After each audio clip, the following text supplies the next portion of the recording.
He's back! The most censored man in history has returned to Twitter, and the legacy media is in an absolute meltdown. We're going to see the latest on Alex Jones' epic reinstatement to X. We're going to see some of the more notable media temper tantrums out there, and most of all, we're going to see why Alex Jones' replatforming signals the demise of our authoritarian establishment regime. You're going to absolutely love this. Hey gang, it's me, Dr. Steve, your patron professor, here to help you think better so you can feel better in these crazy and turbulent times. If you haven't already done so, you know what to do. Make sure to smack that bell and subscribe button. Also, many of you know that we've just been unfortunately completely demonetized. So let's make sure to show some love to our awesome sponsor, Liver Health Formula. Our livers are our body's master detoxifier, but after decades of wear and tear, our livers slow down and become sluggish. And this is why so many of us struggle with weight gain, feeling tired all the time and the like.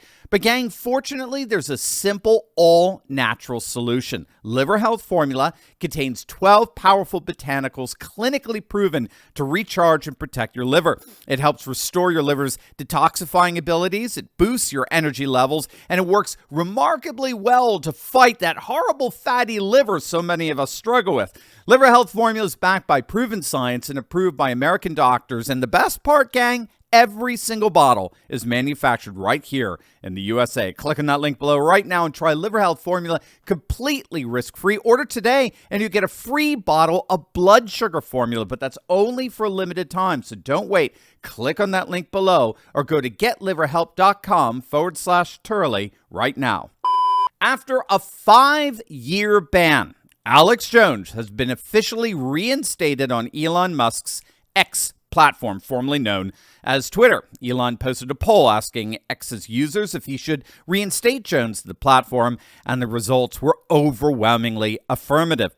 And so his account has officially returned, and he already has over 1 million followers. Now, we have to remember that Alex Jones was originally banned from Twitter not because of anything related to Sandy Hook. It was because he confronted Oliver Darcy of CNN at the Capitol building. Alex Jones called out Darcy's efforts at deplatforming and canceling conservative voices, and he did it on public property. And he posted the video, and Twitter turned around and called it harassment. And so the irony here is that Jones is confronting one of the most pernicious purveyors of cancel culture was used as the occasion for his own canceling. It had nothing to do with Sandy Hook. And so, true to form, that very legacy media, those pathetic purveyors of propaganda, have been busy having a complete and total meltdown over this reinstatement. Salon.com had one of their characteristic hissy fits that was part dismissal, part hysterical.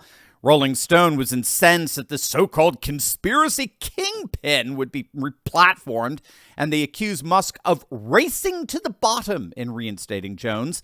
The Huffington Post even accused Elon of hosting a, quote, unhinged panel with Alex Jones after reinstating him, referring to Elon's interview with Jones on Twitter Spaces the other day. The Daily Beast referred to it as a, quote, shameless chat. Now, of course, these legacy media outlets are all upset because they're all eating crow right now. They're eating crow precisely because it was these legacy media outlets that did everything they possibly could to ban Jones. But ironically, it's not just the legacy media that's eating crow right now over the reinstatement of Alex Jones. It's the whole of the woke liberal regime that's watching their authoritarian control over our nation beginning to more and more erode. Obviously, one of the most important tools that authoritarian regimes have at their disposal to control public opinion is the power to repress and to censor. Think, for example, of how China imposed strict media censorship after the Uyghur knife attacks back in 2014. In the southwestern city of Kunming, 29 people were killed, hundreds injured after a group of 8 militants went on a stabbing spree.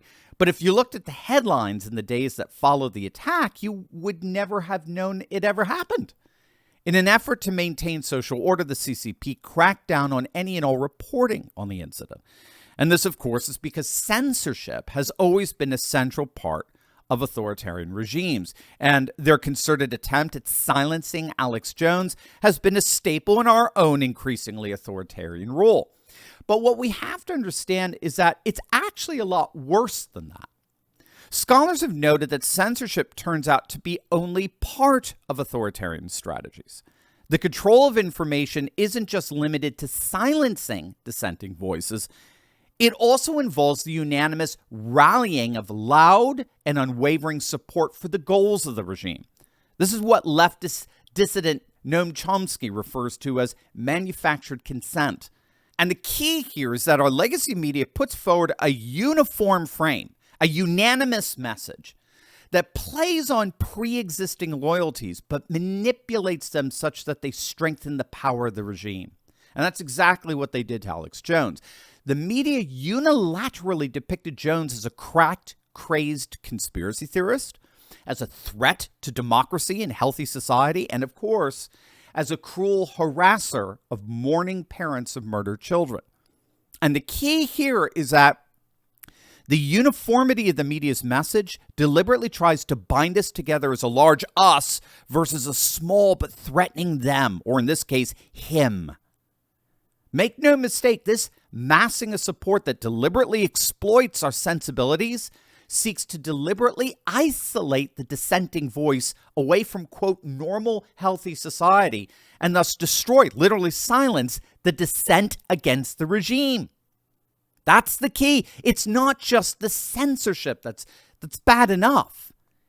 It's the manufactured consent, the media's unanimous narrative that deliberately seeks to isolate and thereby silence any and all dissent from the regime and its increasing power and manipulation.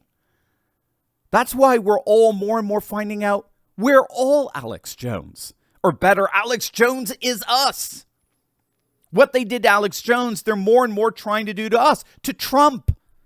It's the exact same thing over and over again. We've been told that Donald Trump is the single greatest threat to our democratic republic that we've ever faced.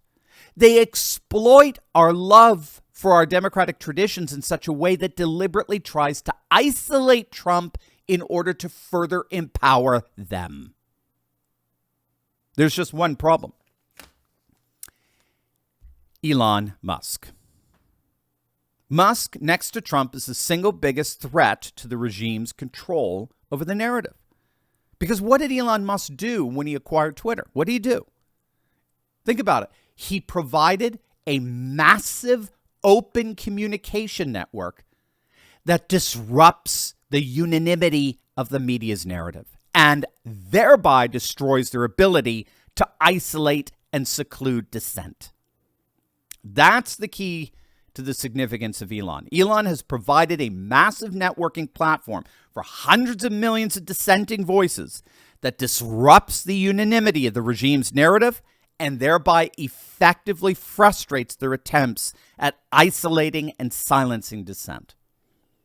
So what then do you think the media mouthpieces of the regime are now trying to do to Elon Musk? They're trying to do the exact same thing to him.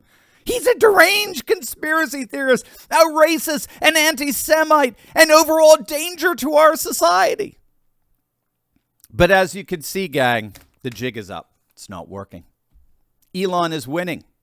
He knows that the days of the legacy media exercising a monopoly over information have indeed come to an end. He knows that we're entering an age of disestablished media, comprised of the independent content creator, the citizen journalist, such that the monolithic media narratives appear more and more absurd and manufactured.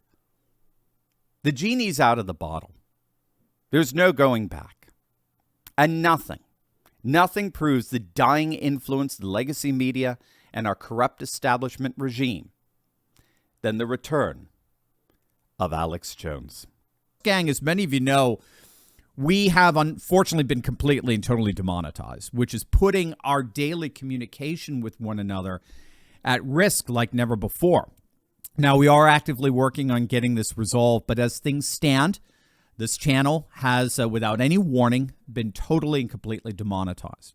And as Elon Musk said so powerfully last week, the whole point of these demonetization efforts is to deliberately try to make us patriots feel like we're all alone. They want to sever our relationship with each other and force on us a kind of digital solitary confinement so as to demoralize us and discourage us like never before. But to their horror, it's not working. Over this past week, you have carried this channel like never before. We've had more people than ever make the courageous decision to bypass big tech and join our Insiders Club. We have direct access to one another that can never be interrupted by big tech overlords. Over the last 7 days, we've seen literally thousands of you come to our rescue. And you've done it in two ways. You've signed up for our free newsletter and you've officially joined our Insiders Club. Those two acts alone are enough for us to collectively stand together and never, ever have our relationship severed. So I'm inviting the rest of you to do the same today, just by clicking on that link below and signing up for our newsletter and joining our Insiders Club. You are guaranteeing that there is nothing that big tech can do to get between us and make us feel like we're in a digital solitary confinement. It's as simple as clicking on the link below right now and opting into our free email newsletter. And once you do that, you can financially support us by joining our Insiders Club. Gang, from the bottom of my heart, I cannot thank you enough for your support during a time like this. You are my heroes, and it will be my mission to express my appreciation for every single one of you each and every week.